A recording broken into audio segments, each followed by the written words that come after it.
Buenas señores. Ok, vamos a ver este video. Vamos a ver este video que nos habla sobre algoritmo y diagrama de flujo.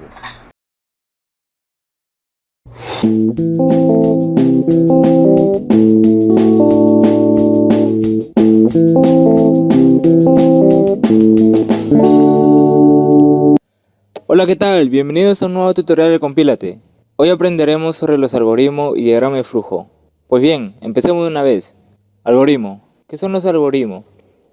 Es un conjunto de instrucciones programadas para resolver una tarea específica. Es un método para resolver un problema mediante una serie de pasos definidos, preciso y finito. El algoritmo es una estructura de pasos para la resolución de un problema. Características. Todo algoritmo debe cumplir con las siguientes características, ya que son fundamentales al momento de desarrollar un programa. Tiene que ser preciso, tiene que ser definido y tiene que ser finito. Preciso, ¿por qué? Porque cuando vamos a indicar el orden de la realización de cada paso, es decir, que el algoritmo tiene que ser debidamente razonable, claro y preciso. Tiene que ser definido, porque cuando nosotros queremos seguir un algoritmo dos veces, este nos debe demostrar el mismo resultado cada vez que nosotros lo ejecutemos. Y finito, porque se debe terminar en algún momento, es decir, debe tener un final. Si sigamos con cada una de estas características, podemos desarrollar un buen algoritmo y también podemos desarrollar soluciones con cualquier problema que se nos presente. Pasos. Pues bien, los algoritmos también tienen pasos a seguir, entre ellos diseñar, la cual es la parte en la que se describe la secuencia ordenada de pasos en la cual nos conduce a una solución de un problema dado. También es la parte en donde analizaremos el problema y desarrollaremos el algoritmo. Expresar. Esta parte es muy interesante, ya que en esta parte es en donde expresaremos el algoritmo con un programa de lenguaje de programación, ya sea Visual Basic, JavaScript, PHP, NetBeans y entre múltiples lenguajes que existen en el mundo informático. También es llamado fase de codificación, porque vamos a codificar el algoritmo. Y también tenemos la ejecución y validación, en donde se nos mostrará el resultado mediante la computadora. Ejemplo. Bien, tenemos un ejemplo para comprender y entender mejor sobre los algoritmos. El problema me dice: Oscar realiza un pedido a una empresa de chocolate. La empresa examina en su base de datos la ficha de Oscar. Si Oscar es solvente, entonces la empresa acepta el pedido. En caso contrario, rechazará el pedido. Bien, mostraremos la solución y lo analizaremos. Tenemos un inicio y un final. Ahora explicaré la solución. Oscar realiza un pedido a una empresa de chocolate. Pues bien, ya tenemos los primeros datos, a la que llamaremos leer el pedido. Luego me dice que la empresa examina en una base de datos la ficha de Oscar. Tenemos otros datos que examinar, la ficha de Oscar. Es decir, lo va a verificar. Sigamos. Si Oscar es solvente, entonces la empresa acepta el pedido. En caso contrario, rechazará el pedido. Pues bien, en esta parte nosotros nos encontramos con una condición, en la que tendremos una causa con su efecto. Veamos por qué. Si Oscar es solvente, si se detecta que está registrado en la base de datos de la empresa, pues van a aceptar el pedido. Y si no fuera así, es decir, en caso contrario, rechazarán el pedido. Si Oscar es solvente, es la causa, y aceptar el pedido es el efecto. E igual con en caso contrario, que es la causa, y su efecto sería rechazar el pedido.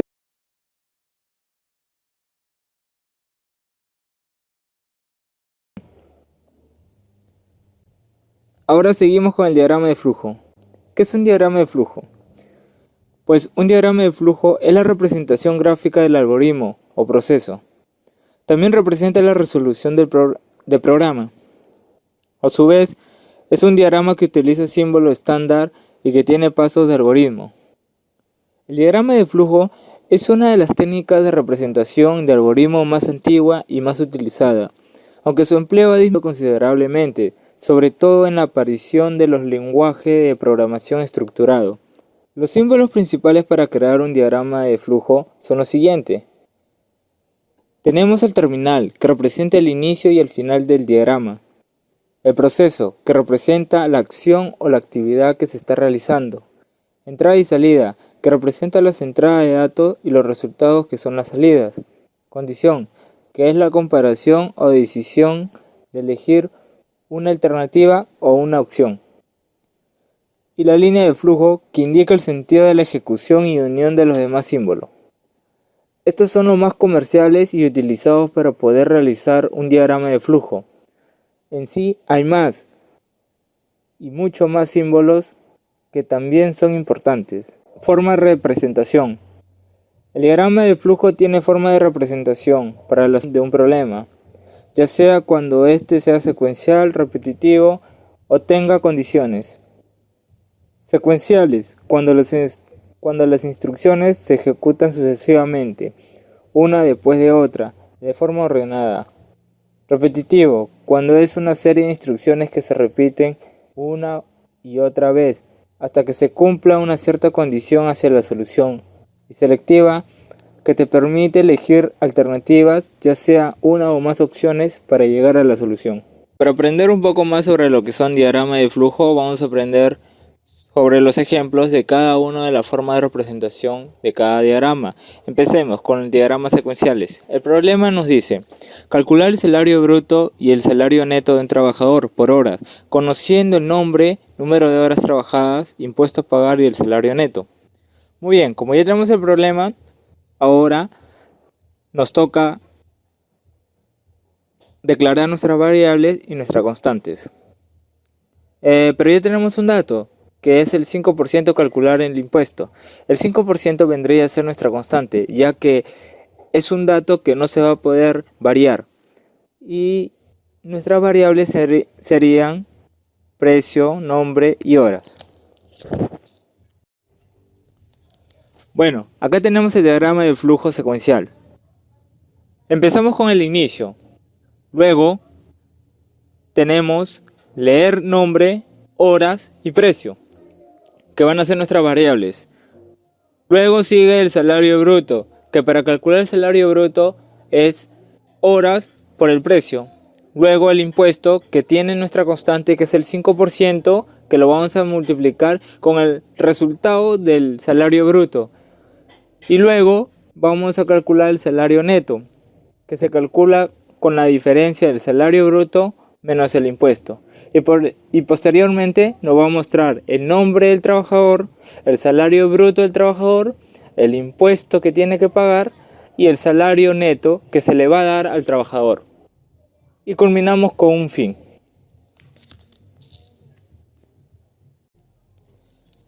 Muy bien, ahora para verlo un poco más real, lo vamos a poner algunos datos. Empezamos siempre con el terminal inicio. En el nombre del trabajador colocaremos con el nombre Arturo. En número de horas van a ser 4 horas y la cantidad de precio va a ser 25 soles.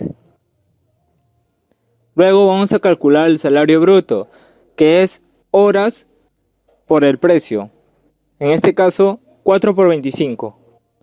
Posteriormente el impuesto es 5% por la cantidad del salario bruto que se procesó anteriormente, que es 5% por 100 soles en este caso.